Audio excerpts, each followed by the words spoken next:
All right, still working on this truck. Okay, so the Rough Country has these that fit on the backside of the frame rail, like we've discussed, and those don't line up right. This one I think is fine. And I lost one in the frame rail because I can see why they have you remove all that stuff in the video, like the spring and the suspension components and all that kind of stuff, because you have very little room in between the spring. Now it is possible for you to kind of hold that on the backside of the spring, in between the spring and the frame, to try to line it up. But the problem is, let's say even if you did take off the spring and you had another hand trying to get this in that hole to line up, on the passenger side you have the exhaust that's right next to the mounting bracket for the top. The exhaust sits like right here. So trying to hold up the airbag mounting bracket, this on the back side, and try to run the bolt through when you can't really see too well in there is ridiculous. I ended up drilling these holes so that if it does fall down in the frame rail, you know, you still got a hold of it.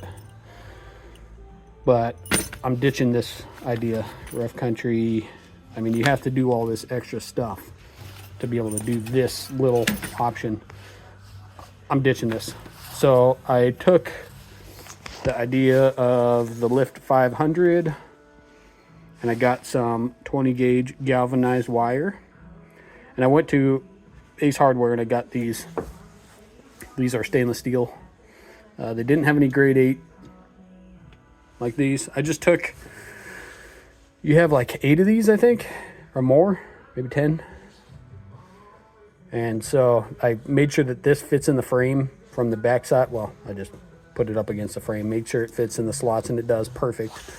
So I went and bought the wire and bought these, and I'm just going to fish these through the frame, because trying to get the bolt through this side when you have the exhaust right there and trying to line everything up is crap design. So I'm going to steal that idea and just go ahead and go through the frame from the backside, pull this through, and then unscrew this, put the nut on there, and tighten it down. So before you get into this project, I mean, you can try to do, remove all the suspension components and try to do this. This is just too irritating for me.